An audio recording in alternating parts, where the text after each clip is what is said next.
At my nephew's birthday party, surrounded by my entire extended family, my parents delivered the crushing blow that shattered 28 years of silent endurance. The backyard was filled with relatives laughing and chatting, while children ran around with cake-covered faces. I had just finished helping my sister-in-law arrange the gift table when my mother approached me with that familiar, disapproving look. "You'll never be as good as your brother." Mom chuckled, while Dad nodded approvingly at my golden child sibling Jake, who was holding court near the barbecue grill. Something inside me snapped after decades of this treatment. I stood up from the picnic table, my voice cutting through the cheerful laughter like shattered glass. "Then tell him to pay all the bills. I'm not sending money anymore." The entire backyard fell completely silent. Mom's face went white as paper. "What money? We never received a single dollar from you."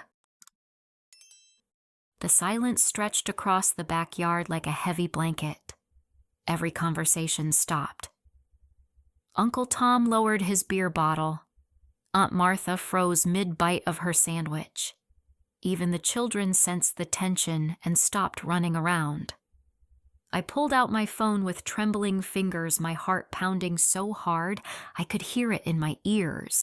$800 every month for 3 years. I said, my voice surprisingly steady despite the chaos inside my chest. $28,800 total. I scrolled through my banking app, showing the screen to everyone gathered around us. Every transfer went to Jake's account with the memo for Mom and Dad Emergency Fund. My father stepped forward, his weathered hands reaching for my phone. His eyes squinted as he studied the transaction history. Transfer after transfer, all marked the same way, all going to the same account number. His face grew increasingly pale with each entry he read. "This can't be right," Mom whispered, but her voice lacked conviction. She looked across the yard to where Jake stood frozen by the grill, a hamburger flipper still clutched in his hand.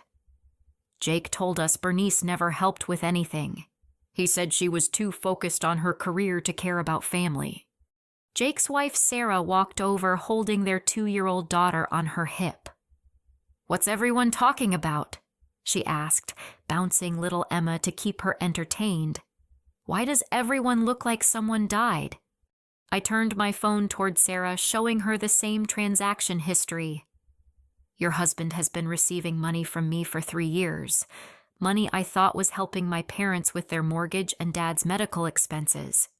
Sarah's expression shifted from confusion to something approaching horror. She set Emma down and grabbed the phone, studying the screen intently. "Jake never mentioned any money from you. He always said your parents were financially stable and didn't need help from anyone." The circle of family members grew tighter around us. Cousin Lisa stepped forward, her teenage son Tyler beside her. "Wait a minute," Lisa said. "Jake told me last Christmas that Bernice was selfish and never contributed anything to help Mom and Dad. He made it sound like he was carrying the entire burden alone." "That's exactly what he told me too."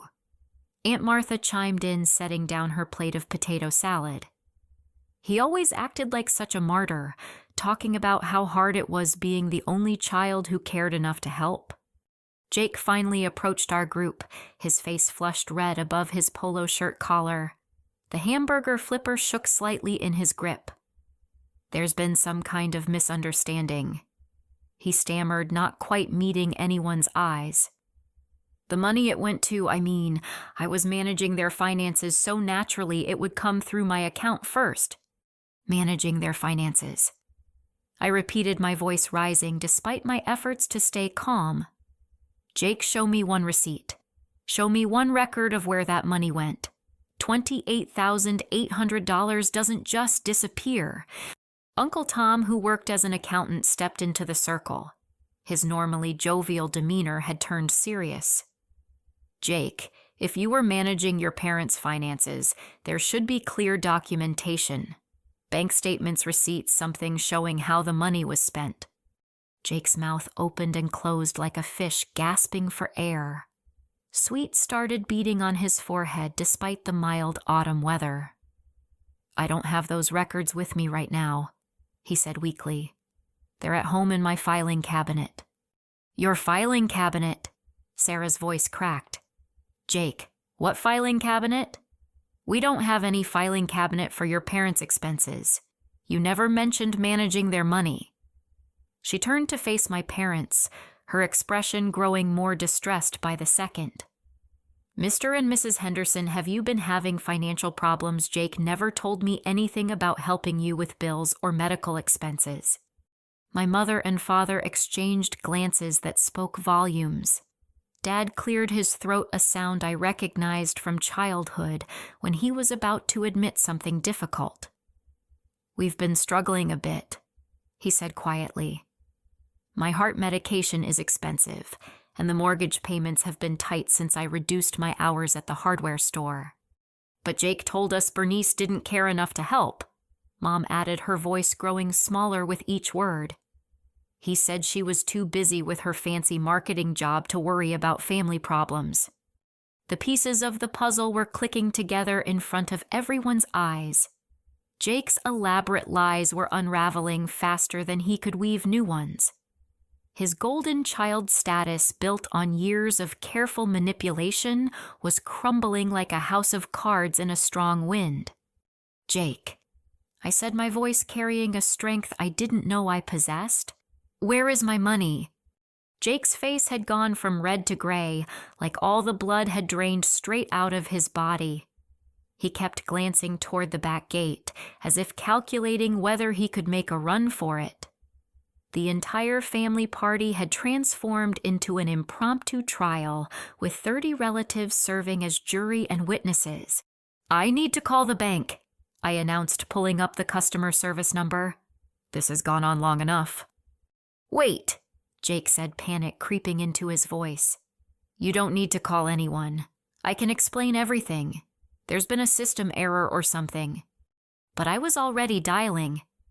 The phone rang twice before a customer service representative answered. I put the call on speaker so everyone could hear. "Hi, this is Bernice Henderson. I need to verify some transactions from my account to another account holder. I've been sending money to account ending in 4792 for the past 3 years.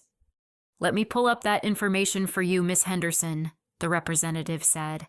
"I can see regular monthly transfers of $800 to a checking account registered under the name Jacob Henderson. Is there an issue with these transactions?" The confirmation hit like a physical blow. There was no system error, no misunderstanding. Jake had been systematically stealing money meant for our parents while painting me as the uncaring daughter. Uncle Tom shook his head slowly. "Jake, this is seriously messed up. How could you take money from your own sister and lie to your parents about it?" "And lie to me," Sarah added, her voice breaking. She picked up Emma again, holding her daughter close, as if seeking comfort. "Jake, how long have you been lying to me about money?" Jake's defensive walls were crumbling faster than he could rebuild them. "It's not what you think," he protested weakly. "The money was just sitting in my account. I was going to give it to them when they really needed it." When they really needed it? I couldn't believe what I was hearing. Dad has been rationing his heart medication because he couldn't afford it. Mom has been buying generic groceries and skipping meals. When exactly did you plan to decide they really needed help? The truth hit our parents like a freight train. Mom sank into one of the plastic lawn chairs, her hand pressed against her chest. "You mean Bernice has been trying to help us this whole time, and you kept it from us?" "Not just kept it from you," Aunt Martha said, her voice sharp with anger. "He's been actively lying about Bernice's character, making her look bad while he stole from everyone." Cousin Lisa pulled out her own phone. "I'm looking at your Facebook posts from last month, Jake. You posted pictures of that new motorcycle you bought. The caption says, 'Finally saved up enough for my dream bike.' Was that Bernice's money?" Jake's silence spoke louder than any confession. The motorcycle, gleaming red and chrome, was parked in their driveway for everyone to see. A $15,000 Harley-Davidson that had appeared just 3 months ago. "Oh my God," Sarah whispered, the pieces falling into place for her too. The motorcycle, the new sound system, the vacation to Florida last month. "Jake, where did you tell me that money came from?" "I said I got a promotion at work," Jake mumbled, still not meeting anyone's eyes. "A promotion you never actually received." Sarah continued, her voice growing stronger with anger. "Because I called your office 2 weeks ago to congratulate your boss on recognizing your hard work, and he had no idea what I was talking about." The web of lies was becoming visible to everyone. Jake hadn't just stolen money. He'd built an entire false narrative about his success and generosity while systematically destroying my relationship with our parents. Tyler Lisa's 16-year-old son spoke up from the edge of the circle. "Uncle Jake, didn't you tell my mom that Aunt Bernice was selfish and never called Grandma and Grandpa, but I see her car here every Sunday when I come by to mow their lawn." "You've been visiting every Sunday?" Mom asked, turning to look at me with surprise. "Jake told us you only came by when you needed something." "I bring groceries every week," I said, my voice thick with emotion. "I've been doing their laundry when you were both too tired. I thought you knew. I thought you just didn't appreciate it because it wasn't enough compared to the money Jake was supposedly contributing." Dad stood up slowly, his face a mixture of anger and heartbreak. "Son," he said to Jake, "are you telling me that while your mother and I were struggling to pay for my heart medication, while we were eating peanut butter sandwiches for dinner to save money, you were spending your sister's help on toys for yourself?" The accusation hung in the air like a toxic cloud. Jake opened his mouth several times, but no words came out.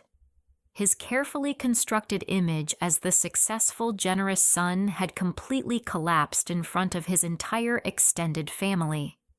"I was going to help them eventually," Jake finally whispered. "I just needed to get my own finances in order first." "Your finances?" Sarah's voice was incredulous. "Jake, you've been spending money that wasn't even yours. That's not getting your finances in order. That's called stealing." The word stealing echoed across the backyard. Several relatives gasped. Uncle Tom shook his head in disgust. The children, sensing the adult tension, had gathered near the house, watching the drama unfold with wide eyes. My phone buzzed with a text message. I glanced at it and felt my stomach drop. "Jake," I said, my voice deadly calm. "I just received an overdraft notice from my bank. Apparently, you attempted to make a withdrawal from my account this morning. My account that you somehow have access to. The final nail in the coffin." Jake had been stealing money for 3 years and had just tried to take more on the very day his crimes were being exposed. The backyard had become completely silent except for the distant sound of traffic and a neighbor's lawnmower. Everyone stared at Jake as if seeing him for the first time. The golden child, the success story, the perfect son had just been caught attempting to steal money on the same day his 3-year fraud was exposed. "You tried to access my account this morning," I repeated, holding up my phone, showing the failed transaction alert. "Jake, how do you even have my banking information?" Jake's face was now pale green, like someone fighting nausea. "I don't know what you're talking about," he said weakly, but his voice carried no conviction. Sarah grabbed her purse and pulled out her own phone. "I'm calling the bank right now," she announced. "If my husband has been stealing money, I need to know the full extent of what he's done." "Sarah, wait," Jake pleaded, but she was already dialing. That's when Dylan Rodriguez appeared at the back gate, looking around the yard with confusion. Dylan was Jake's business partner in their real estate agency, and his timing couldn't have been worse for Jake. "Hey, sorry to interrupt the party," Dylan called out, spotting Jake near the grill. "But I really need to talk to you about the Peterson account. The clients are asking questions about their earnest money deposit, and I can't find the records in our system." The blood drained from Jake's face entirely. If I hadn't been watching him closely, I might have missed the way his hands started trembling. "Dylan," Jake said, his voice cracking. "Maybe we could discuss this later. We're in the middle of a family gathering." "It can't wait," Dylan said, walking across the lawn toward our group. "Mr. and Mrs. Peterson want to know why their $15,000 earnest money deposit isn't showing up in the escrow account. They're threatening to call the real estate commission if we don't have answers by Monday." Uncle Tom stepped forward. "Dylan, I'm Tom Henderson, Jake's uncle. Did you say $15,000 is missing from an escrow account?" Dylan's expression grew serious as he realized he'd walked into something bigger than a casual family barbecue. "Well, it's not exactly missing. It's just not in the account where it should be. Jake handles most of the financial transactions, so I figured he could explain where it went." "Dylan," Sarah said, still holding her phone, "my husband has been stealing money from his sister for 3 years. I think you need to hear this." Dylan's face went through several expressions in rapid succession: confusion, disbelief, and finally dawning horror. "Stealing money, Jake? What is she talking about?" I stepped forward and quickly explained the situation. Dylan listened with growing alarm, especially when I mentioned the motorcycle and other expensive purchases that had appeared around the same time as missing client funds.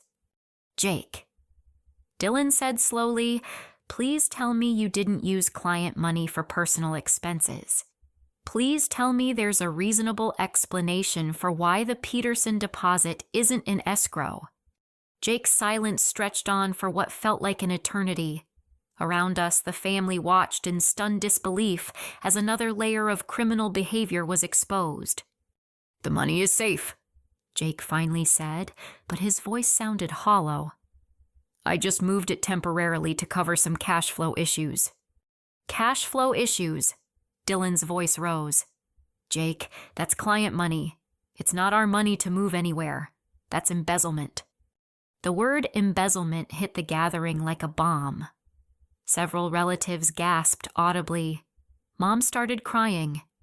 Dad sat down heavily in a lawn chair, looking like he'd aged 10 years in 10 minutes. "How much client money are we talking about?" Uncle Tom asked, his accountant instincts taking over. Dylan pulled out his tablet and started scrolling through records. The Peterson deposit was $15,000. The Johnson deposit was $12,000. The Williams deposit was $8,000. He looked up at Jake with horror. "Jake, where is the $35,000 in client deposits?" Sarah dropped her phone. $35,000, she whispered. "Jake, what have you done?" "It's not what you think," Jake said desperately. "I borrowed it temporarily. I was going to pay it back before anyone noticed." "Borrowed it?" Dylan's voice was incredulous. "Jake, you can't borrow client money. That's not borrowing, that's theft. We could lose our licenses. We could go to prison." The scope of Jake's crimes was expanding by the minute. Not only had he stolen from me and lied to our parents, but he'd also been embezzling money from real estate clients. The golden child was actually a serial thief. Cousin Lisa pulled Tyler closer to her side. "Jake, you need to tell us where that money went. $35,000 plus the $28,000 from Bernice. That's over $60,000 you've stolen." "The hot tub," Sarah said suddenly, her voice barely above a whisper. "Jake bought a $15,000 hot tub last month. He said it was a work bonus." She looked around at everyone. There was no work bonus, was there? Jake's shoulders sagged in defeat. "No," he admitted quietly. "There was no bonus." "So, the hot tub was bought with stolen client money," Dylan said, pulling out his phone. "Jake, I have to call the police. This is way beyond anything I can handle." "Wait," Jake said, panic returning to his voice. "We can figure this out. I'll sell everything. The motorcycle, the hot tub, the sound system. I'll pay back every penny." "You'll sell everything and pay back every penny," Dad said, standing up with difficulty, "because it's the right thing to do. But first you're going to apologize to your sister for 3 years of lies and theft." Jake turned toward me, tears finally starting to flow down his cheeks. The confident, successful facade was completely gone, replaced by a broken man facing the consequences of his actions. "Bernice?" he said, his voice cracking. "I'm so sorry. I never meant for it to go this far. I just needed money to keep up appearances, and when you started sending money, it seemed like an easy solution. An easy solution that required you to lie about my character to our parents for 3 years. I said, my voice steady despite the emotional turmoil inside. An easy solution that meant Dad went without his heart medication while you bought toys." The weight of his actions seemed to finally hit Jake. He collapsed into a lawn chair, his head in his hands. "I ruined everything," he sobbed. "My marriage, my business, my family relationships. I ruined everything." Dylan was already on the phone with what sounded like either the police or his lawyer. Sarah was comforting Emma while tears streamed down her own face. The perfect family gathering had turned into a crime scene, and Jake's years of deception had finally caught up with him. The chaos in the backyard was overwhelming. Dylan paced near the fence, speaking rapidly into his phone about client money and police reports. Sarah sat in a lawn chair holding Emma while tears streamed down her face. My parents looked shell-shocked, clinging to each other as their perfect son's criminal behavior unfolded before their eyes. But something had shifted inside me. For 28 years, I'd been the disappointment, the one who could never measure up to Jake's supposed perfection. Now, with his lies exposed and his crimes laid bare, I realized that I was the only one in this family with the strength and integrity to fix this mess. I walked over to my parents, who were huddled together like scared children. "Mom, Dad," I said gently, "we need to talk about your immediate needs. How behind are you on bills?" Mom looked up at me with red-rimmed eyes. "The mortgage is 3 months behind," she admitted quietly. "And your father's medication copays have been piling up. We owe the pharmacy about $400. The electric company sent a shut-off notice last week," Dad added, his voice barely audible. "We've been trying to stretch everything, eating less, keeping the heat low. We didn't know what else to do." My heart broke for them, but I also felt a surge of determination. "Here's what's going to happen," I announced loud enough for the entire family to hear. "I'm taking over your finances completely. No more struggling in silence. No more pride getting in the way of accepting help." Uncle Tom stepped forward. "Bernice, that's very generous, but are you sure you can handle the financial responsibility?" "I've been handling it for 3 years, I said firmly. "The difference is now the money will actually reach them instead of being stolen." I looked directly at Jake, who was still slumped in his chair. "And there will be complete transparency. Every dollar accounted for." Sarah approached us, still carrying Emma. "Bernice, I had no idea Jake was stealing from you. If I'd known, I would have stopped it immediately." Her voice was thick with shame and anger. "I'm filing for divorce. I can't stay married to someone who steals from his own family." "Sarah, you don't have to make any hasty decisions," Mom said, but Sarah shook her head. "Mrs. Henderson, this isn't hasty. I've been discovering lies about money for months. The promotion that never happened, the work bonuses that didn't exist, the financial success that was all stolen from other people." She looked at Jake with disgust. "I won't raise my daughter around someone who thinks stealing is acceptable." Dylan finished his phone call and walked back to our group. "The police are sending someone over to take a statement," he announced.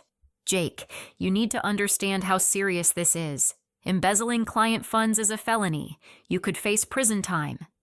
"Prison?" Mom gasped. "Surely there's some way to work this out without involving the courts." "Mrs. Henderson," Dylan said respectfully, "your son stole $35,000 from real estate clients. That's not something that can be worked out privately. These people trusted us with their money, and now they might lose their homes because of what Jake did. The full scope of Jake's selfishness was becoming clear. It wasn't just about stealing from me or lying to our parents. His crimes had real victims who might lose their chance at homeownership because of his greed. I pulled out my phone and opened my banking app. "Dad, what's your monthly mortgage payment?" $1,200, he answered quietly. "Utilities?" "About $300 in winter, less in summer." I started making notes. Medication costs. Around $400 monthly with insurance. Groceries and household expenses. Mom spoke up. "We've been trying to keep it under $200, but it's been difficult." I did the math quickly. So, about $2,100 monthly for basic needs, not including any emergency expenses or home repairs. I looked at my parents seriously. "I can handle that. But there are going to be conditions." "Conditions?" Dad asked. "First, complete honesty about finances. No more pride, no more hiding problems. If something comes up, you tell me immediately." I looked at both of them. "Second, Jake has no access to your financial information. None. He doesn't handle bills. He doesn't receive statements. He doesn't even know what bank you use." "That seems reasonable," Uncle Tom said. "Financial transparency is important in situations like this." "Third," I continued, "we're going to have a family meeting every month to review expenses and make sure everything is on track. No more suffering in silence." Mom nodded slowly. "Bernice, we don't deserve your help after the way we've treated you." "You're right," I said, and several relatives gasped at my directness. "You don't deserve it. You spent years comparing me unfavorably to Jake, believing his lies about my character and making me feel like I was never good enough. But I'm not helping you because you deserve it. I'm helping because it's the right thing to do." The honesty was brutal, but necessary. My parents needed to understand that their favoritism had real consequences and that moving forward would require acknowledging their mistakes. "However," I added, "if I'm going to take financial responsibility for your well-being, the emotional manipulation has to stop. No more comparing me to Jake. No more making me feel inadequate. No more believing lies about my character without talking to me first." Dad struggled to stand up, his arthritis making movement difficult. When he finally made it to his feet, he walked over to me and took my hands in his weathered ones. "Bernice," he said, his voice breaking, "I owe you an apology that's 28 years overdue. We failed you as parents. We let Jake's lies poison our relationship with you, and we took your help for granted while praising him for achievements that were built on theft and deception." Mom stood up too, wiping tears from her cheeks. "Can you ever forgive us?" I looked at my parents, really looked at them for the first time in years. They weren't the powerful authority figures from my childhood anymore. They were elderly people who had made serious mistakes, but were finally ready to acknowledge them. "Forgiveness will take time," I said honestly, "but I'm willing to work toward it if you are." Dylan interrupted our family moment. "The police just pulled up," he announced. "Jake, you need to prepare yourself for what's coming next." As police officers walked through the back gate, I realized that this birthday party had become a turning point for our entire family. Jake's house of lies had collapsed, but from the wreckage, maybe we could build something honest and real.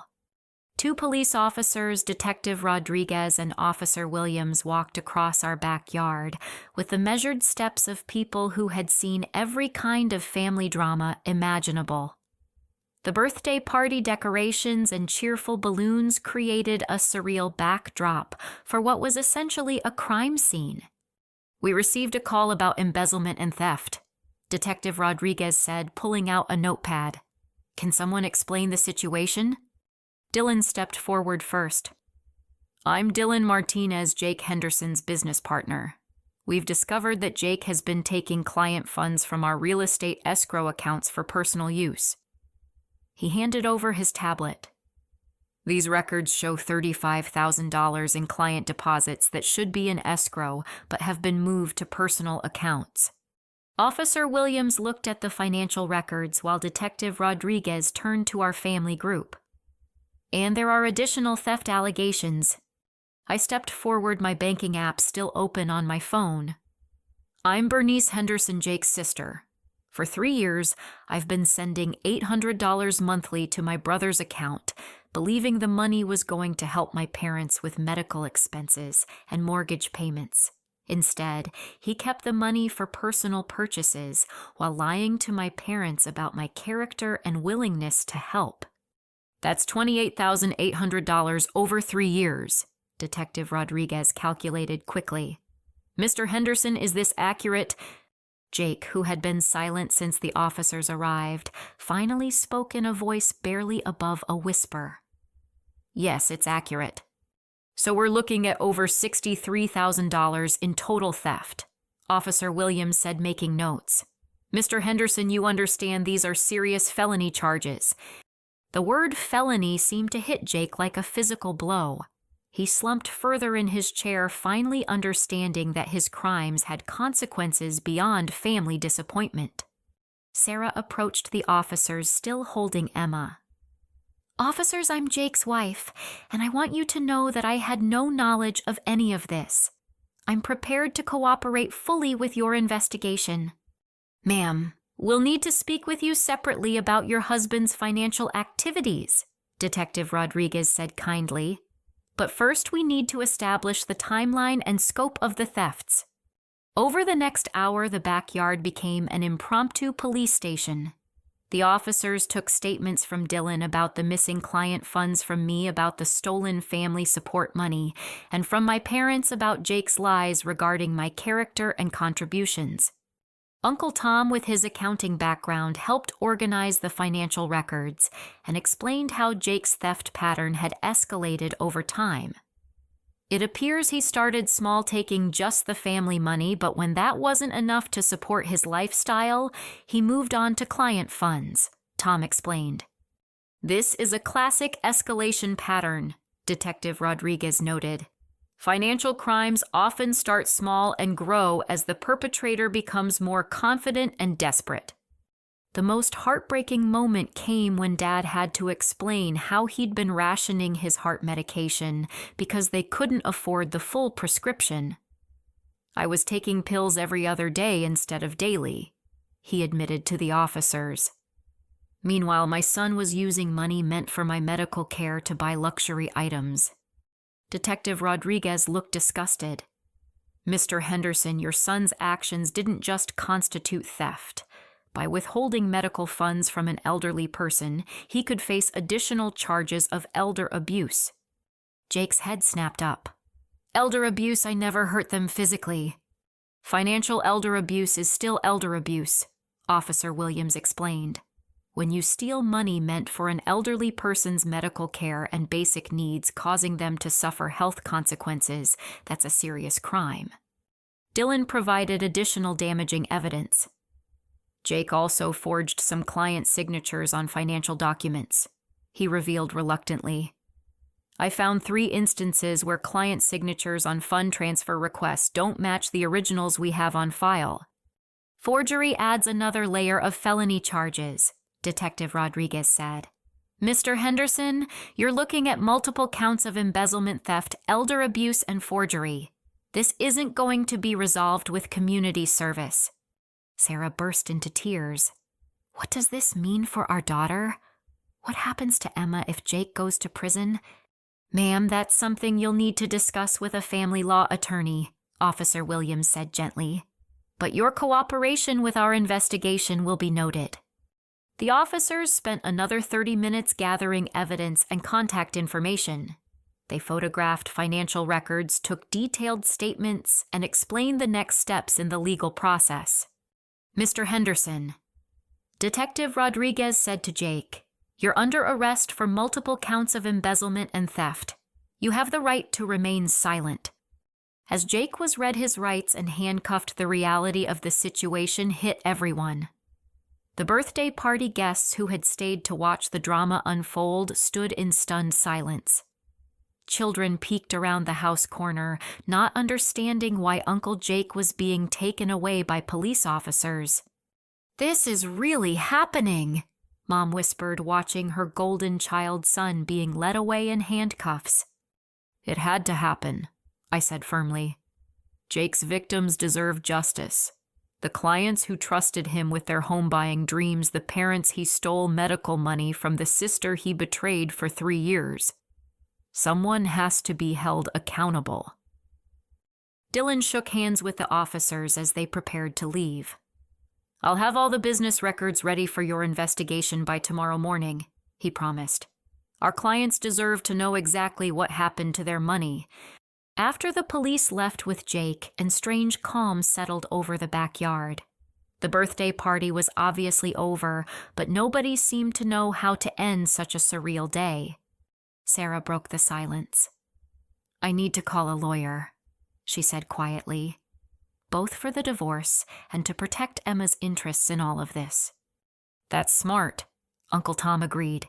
"You want to make sure you're not held liable for any of Jake's financial crimes." Aunt Martha started cleaning up the party decorations, a mundane task that somehow felt appropriate after such chaos. "Bernice," she said, "I owe you an apology too. I believed Jake's stories about you being selfish and uncaring. I should have known better." "We all believed him," Cousin Lisa added. "He was very convincing when he talked about being the only child who helped your parents. I feel like an idiot now." The extended family began acknowledging their own roles in perpetuating Jake's lies. For years, they'd praised his supposed generosity while overlooking my actual contributions. The truth was forcing everyone to re-examine their assumptions. "The important thing now is moving forward," I said, looking at my parents. "Mom, Dad, we need to get you caught up on bills immediately. Dylan, do you know when the stolen client funds need to be repaid?" "The court will likely order immediate restitution," Dylan replied. "Jake will have to liquidate everything he bought with stolen money. The motorcycle, the hot tub, probably even their house if necessary." "Good," I said with satisfaction.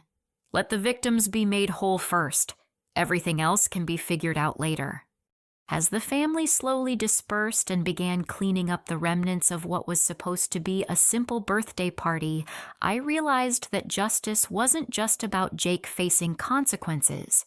It was also about truth finally being told, lies being exposed, and relationships being rebuilt on honest foundations.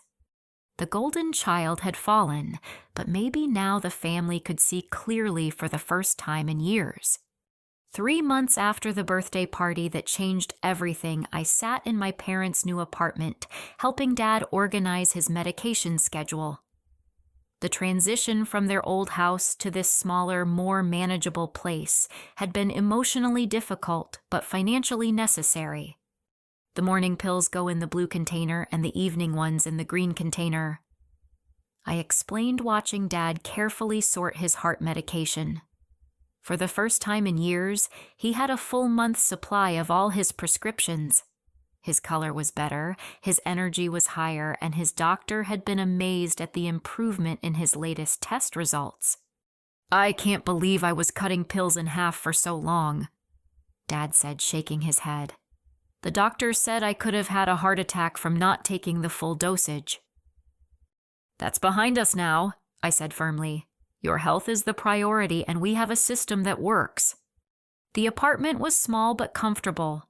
2 bedrooms, 1 bathroom, and a combined living room and kitchen area that was perfect for 2 people in their 70s. The rent was $800 monthly, less than their old mortgage payment, and utilities averaged around $150. Mom emerged from the kitchen carrying 2 cups of coffee. "Bernice, I've been thinking about what you said at family counseling last week, about needing to hear specific acknowledgments of how we treated you unfairly." I accepted the coffee gratefully. The family counseling sessions had been my idea, a condition for rebuilding our relationship. Dr. Patricia Chen, our therapist, had been helping us navigate the complex emotions around years of favoritism and the recent betrayal. "I'm listening," I said, settling into the comfortable armchair I'd bought for their living room. Mom sat down across from me, her hands wrapped around her coffee mug for warmth and comfort. "For 28 years, we made you feel like you weren't enough. We compared you to Jake, constantly always finding ways that you fell short of his supposed achievements. We believed his lies about your character without ever asking for your side of the story." Dad joined us, moving slowly but steadily. "We took your help for granted," he continued. "The weekly grocery trips, doing our laundry, checking on us every Sunday. We thought those things were small because Jake had convinced us he was providing major financial support. When really you were providing the financial support too," Mom added, tears starting to form in her eyes. "Everything we thought was coming from Jake was actually coming from you, and he was stealing credit while making us think you didn't care." The acknowledgement felt good, but I needed them to understand the deeper impact. "It wasn't just about the money or the credit," I explained. "It was about feeling like I could never be good enough no matter what I did. It affected my confidence, my relationships, even my career choices. I turned down job opportunities in other cities because I felt obligated to stay close and prove my worth to you." "We stole years of your life," Dad said quietly. "Years you could have spent building your own dreams instead of trying to earn our approval." The honesty was painful but necessary. We'd been working through these conversations for months, slowly rebuilding trust and understanding. My phone buzzed with a text message.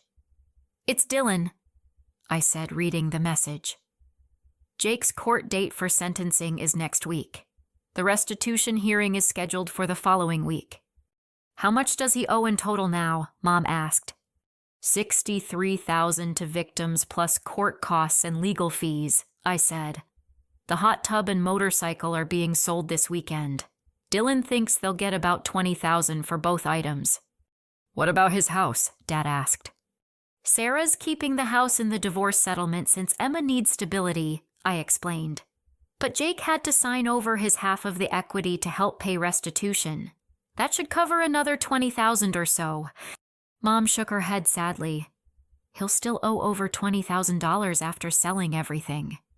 "Good," I said, and my parents looked surprised at my firm tone. "He should owe money for years to come. The victims of his crimes deserve to be repaid, and Jake needs to understand that actions have lasting consequences." Dad nodded slowly. "You're right. I keep wanting to feel sorry for him, but then I remember that he stole medical money from us while we were struggling. That's not something a loving son does." "Dr. Chen says it's normal to have conflicted feelings about family members who commit crimes," I said. "You can love Jake as your son while still acknowledging that his actions were inexcusable." The apartment door opened and Tyler Lisa's 16-year-old son walked in carrying a bag of groceries. He'd been helping with weekly shopping runs since Jake's arrest, part of the family's effort to support my parents in more honest ways. "Hey, Aunt Bernice, Grandma, Grandpa," Tyler said cheerfully. "Mom sent over some of her famous lasagna and fresh bread from the bakery." "That's so thoughtful," Mom said, standing up to help with the groceries.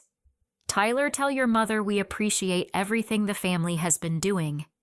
After Jake's crimes were exposed, the extended family had rallied around my parents in ways that surprised everyone. Uncle Tom helped them understand their Medicare benefits and find cheaper medication options. Aunt Martha organized a rotation of family members to check on them throughout the week. Cousin Lisa's husband fixed their leaky faucet and replaced some light bulbs they couldn't reach. "The difference is amazing," Tyler said, unpacking groceries. "Before, everyone thought Uncle Jake was handling everything so nobody else helped. Now that we know the truth, everyone wants to pitch in." "It's what family should have been doing all along," I said. Jake's lies didn't just hurt my parents and me, they prevented the whole family from being genuinely supportive. Tyler finished unpacking and sat down with us. Aunt Bernice, can I ask you something personal? Sure. How do you not hate Uncle Jake? I mean, he ruined so many lives with his lies and stealing. If someone did that to my family, I'd be furious forever. It was a thoughtful question from a teenager who was trying to understand complex family dynamics. I do feel angry, I admitted. But I also feel sad for him. Jake created a life built entirely on lies and theft. He lost his wife, his daughter, his career, his freedom, and his family's respect. That's a pretty harsh consequence for his choices. But he brought it on himself, Tyler pointed out. Absolutely. And that's why I don't feel guilty about the consequences he's facing. But holding on to hatred would only hurt me, not him. I'd rather focus my energy on helping Grandma and Grandpa rebuild their lives. Mom reached over and squeezed my hand.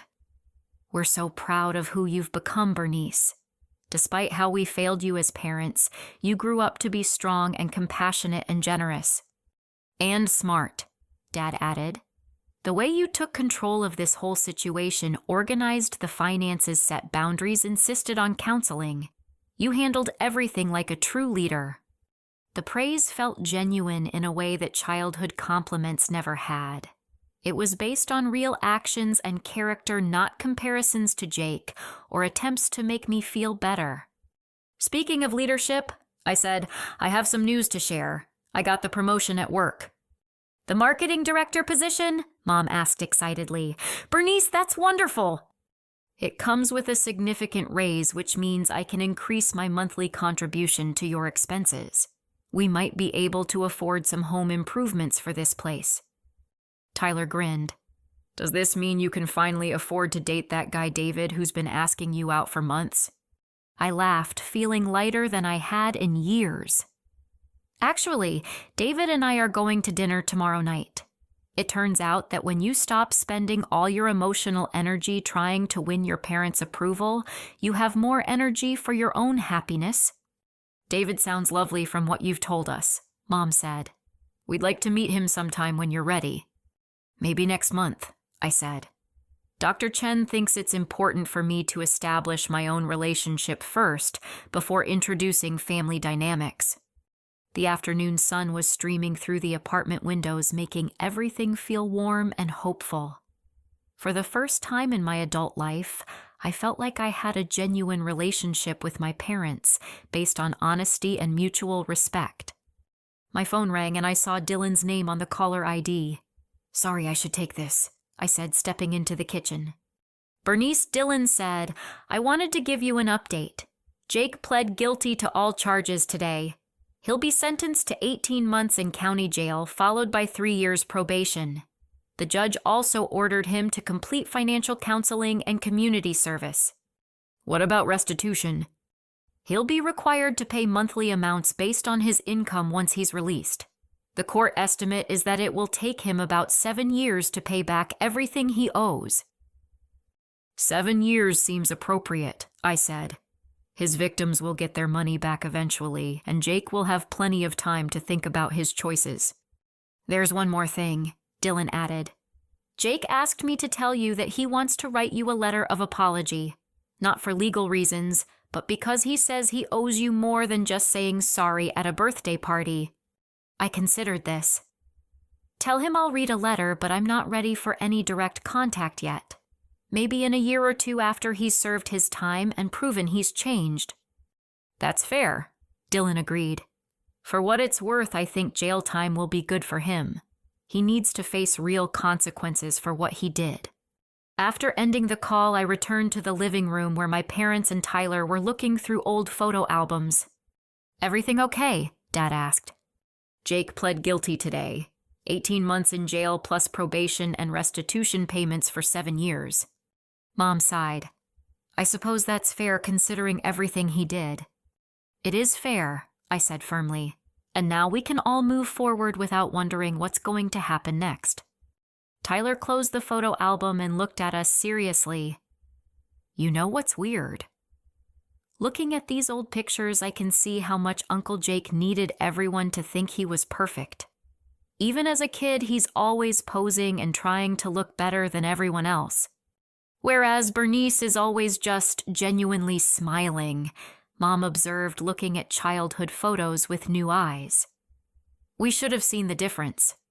The important thing is that you see it now, I said, and that we're building something real going forward. As evening approached and Tyler headed home to his own family, I realized that the destruction of Jake's lies had cleared the way for authentic relationships. My parents and I still had work to do in counseling, but we were finally connected as real people rather than playing roles in Jake's manipulative narrative. The Golden Child's empire had fallen, but from its ruins we were building something much more valuable, a family based on truth. 1 year later, I stood in the community center's decorated hall, watching my parents dance slowly to their favorite song. Their 50th wedding anniversary party was nothing like the extravagant celebration Jake had always promised to throw them. Instead, it was simple, honest, and filled with genuine love from family and friends who truly cared about them. "They look happy," David said, appearing beside me with 2 cups of punch. After 8 months of dating, he'd become an integral part of my life and had witnessed firsthand my family's journey from dysfunction to healing. "They are happy," I said, accepting the punch gratefully. "For the first time in years, they're not worried about money, their health is stable, and they have honest relationships with their children and grandchildren." "Speaking of children," David said with a smile, "Sarah and Emma just arrived." I turned to see my former sister-in-law walking through the door holding 3-year-old Emma's hand. Sarah had rebuilt her life after the divorce, starting her own small business as a freelance graphic designer. She'd maintained a relationship with my parents, understanding that Jake's crimes didn't reflect on the rest of the family. "Aunt Bernie!" Emma squealed, running toward me with the enthusiasm only toddlers can muster. I scooped her up, marveling at how much she'd grown since that devastating birthday party a year ago. "Hi, sweetheart," I said, spinning her around. "Did you bring a picture for Great-Grandma and Great-Grandpa?" Emma nodded excitedly and pulled a crayon drawing from her small purse. "It's their house," she announced proudly. Sarah approached us, looking relaxed and confident in a way I'd never seen during her marriage to Jake. "She's been working on that drawing all week," Sarah explained. "Ever since I told her we were coming to a party for Great-Grandma and Great-Grandpa." "How are you doing?" I asked Sarah, genuinely concerned for her well-being. "Really well, actually," Sarah said. "The graphic design business is growing steadily, and Emma and I have found our rhythm as a family of 2. It's amazing how much easier life becomes when you're not constantly wondering what lies you're being told." David took Emma from my arms so Sarah and I could talk more freely. He'd become wonderfully natural with children, something I found increasingly attractive as our relationship deepened. "Any word from Jake lately?" Sarah asked quietly. "He writes letters every few months," I said. The last one was actually quite insightful. Prison counseling seems to be helping him understand the impact of his actions. He's working in the prison kitchen and taking accounting classes. "Good for him," Sarah said, and I could tell she meant it without any romantic sentiment. "Emma deserves a father who understands right from wrong." Uncle Tom approached our group carrying a microphone. "Bernice, your parents want to make a speech, and they've specifically asked for you to be standing with them." I felt a flutter of nervousness. Public speaking had never been my strength, and I wasn't sure what my parents planned to say. "Go ahead," David encouraged, taking my hand briefly. "You've earned whatever recognition they want to give you." I walked to the front of the room where my parents stood near a small platform. The community center was packed with relatives, family, friends, and neighbors who'd watched our family's dramatic transformation over the past year. Dad took the microphone first, his voice stronger and clearer than it had been in years. The regular medication and reduced stress had improved his health dramatically. Mary and I want to thank everyone for celebrating 50 years of marriage with us, he began. But tonight isn't just about celebrating our marriage. It's about celebrating the family we should have had all along. He handed the microphone to Mom, who looked at me with eyes full of love and regret. For too many years, we failed our daughter, Bernice. Mom said, her voice carrying clearly through the room. We believed lies about her character. We took her generosity for granted. We compared her unfavorably to someone who was living a completely false life. A hush fell over the crowd. Many of these people had witnessed Jake's arrest and the subsequent revelations about his crimes. Bernice has been the true hero of this family for years, Mom continued. While we thought she was selfish and uncaring, she was actually paying our bills, buying our groceries, doing our laundry, and checking on us every single week. She sacrificed opportunities in her own life to take care of us, and we responded by making her feel like she was never good enough. Dad took the microphone back. When Jake's crimes were exposed, Bernice could have walked away. She could have said we didn't deserve her help after treating her so poorly. Instead, she stepped up, took control of our finances, insisted we get family counseling, and rebuilt our relationship on a foundation of honesty. Tonight, Mom said, taking the microphone again, we want to publicly acknowledge what we should have recognized years ago. Bernice is the most generous, loyal, and strong person we know. We are proud to be her parents, and we're grateful for her forgiveness. The room erupted in applause. Aunt Martha dabbed at her eyes with a tissue. Uncle Tom nodded approvingly. Tyler, now 17 and working part-time to help save for college, gave me a thumbs up from across the room. Dad gestured for me to take the microphone. My hands shook slightly as I accepted it, looking out at all the faces of people who'd witnessed my family's journey. A year ago, I began. I learned that my brother had been stealing money I sent to help my parents, while simultaneously convincing them that I was selfish and uncaring. It was devastating to realize that someone I loved had been systematically destroying my relationships while committing crimes in my name. I paused, gathering my thoughts and emotions. But I also learned something incredibly important that night. I learned that being good enough has nothing to do with being better than someone else. It's about being true to yourself and standing up for what's right, even when the people who should love you most can't see your worth. The room was completely silent, everyone focused on my words. For 28 years, I tried to earn my parents' approval by competing with Jake's supposed achievements. I measured my worth by their praise and felt inadequate when I fell short of their expectations. But true self-worth comes from within. It comes from knowing you're acting with integrity, generosity, and courage, regardless of whether anyone acknowledges it. I looked directly at my parents, who were both crying openly. Sometimes the greatest gift you can give yourself is the courage to demand the respect you deserve. Not by being perfect, but by being authentic. Not by winning competitions, but by standing up for truth. I handed the microphone back to Dad and was immediately enveloped in hugs from both my parents. "We love you, Bernice," Mom whispered in my ear. "We should have said that more often over the years." "We love you too," I whispered back, meaning it completely. David appeared beside us, holding Emma, who was clapping enthusiastically, even though she probably hadn't understood most of the speech. "Pretty lady," Emma announced, pointing at me. "Pretty speech." Everyone laughed, the emotional intensity breaking into joy and celebration. As the evening wound down and guests began leaving, David and I helped clean up while my parents said goodbye to relatives. "That was beautiful," David said, stacking folding chairs.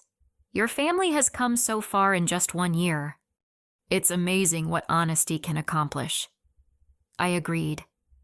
When Jake's lies were finally exposed, it cleared the way for real relationships based on truth instead of manipulation.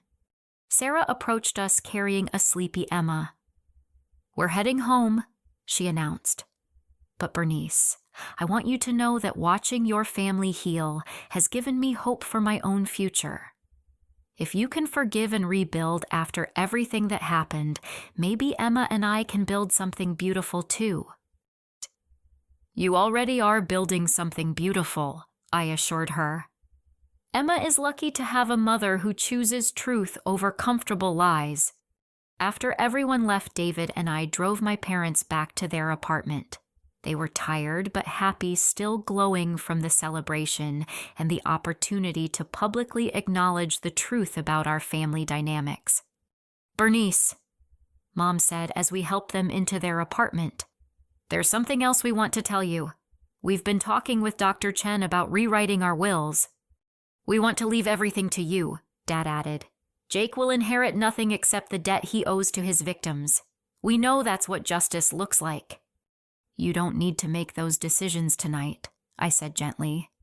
"But I appreciate knowing that you understand the difference between Jake's false contributions and real family loyalty." David and I drove home through the quiet streets, both of us reflecting on the evening's emotional speeches and revelations. "Can I ask you something personal?" David said as we pulled into my apartment complex. "Of course." "Do you ever regret the years you spent trying to win your parents' approval? Do you wish you'd set boundaries sooner?" I considered the question carefully. "I used to regret those years," I said finally. "But I've realized that the experience taught me valuable lessons about self-worth and authenticity. I might not have become the person I am today without going through that struggle." "And who you are today is pretty amazing," David said, taking my hand. "Thank you for being part of this journey," I said. "Having someone who sees and appreciates the real me has been incredibly healing." As we walked to my door, I reflected on the past year's transformation. Jake's house of lies had collapsed spectacularly, taking with it years of false family dynamics. But from the rubble, we'd built something much more valuable: relationships based on truth, respect, and genuine love. The golden child had fallen, but the family had risen stronger and more authentic than ever before. 6 months later, David proposed during a quiet dinner at the restaurant where we'd had our first date. I said yes without hesitation, knowing that our relationship was built on the solid foundation of honesty and mutual respect. My parents were overjoyed at the engagement news. Dad walked me down the aisle at our small wedding ceremony, and Mom cried happy tears as she watched her daughter marry a man who valued her for exactly who she was. Jake sent a letter from prison congratulating me on my engagement and expressing genuine remorse for the pain his lies had caused. He was scheduled for release in 6 months and planned to move to another state for a fresh start. "I finally understand that real success isn't about appearing perfect," he wrote. "It's about living with integrity even when nobody's watching. I hope someday I can rebuild relationships based on truth instead of manipulation." I saved the letter but didn't respond. Forgiveness was an ongoing process, but I'd learned that forgiveness didn't require maintaining relationships with people who had caused harm. Some bridges once burned were meant to stay that way. As I settled into married life with David, maintained healthy relationships with my parents, and continued advancing in my career, I often thought about that devastating birthday party that had changed everything. Sometimes the most painful revelations lead to the most beautiful transformations. Sometimes you have to lose the relationships you thought you wanted in order to build the relationships you actually need. And sometimes the greatest gift you can give yourself is the courage to stand up and demand the respect you deserve, even when it means shattering comfortable illusions. I learned that being good enough has nothing to do with being better than someone else. It's about being true to yourself, standing up for what's right, and building your life on a foundation of honesty rather than approval seeking. The golden child's empire had crumbled, but from its ashes we built something infinitely more valuable: a family based on truth, love, and authentic connection. Have you ever discovered that someone you trusted was living a completely false life? How did you find the courage to stand up for yourself when family relationships were built on lies? Share your experiences in the comments below, and don't forget to like this video if it resonated with your own journey towards self-worth and authentic relationships. Subscribe for more stories about family dynamics, personal growth, and finding strength in difficult situations. And please share this story with anyone who might need to hear that their worth isn't determined by other people's opinions or comparisons. Thank you for listening to my story, and remember that your truth is worth fighting for, even when it's difficult to speak.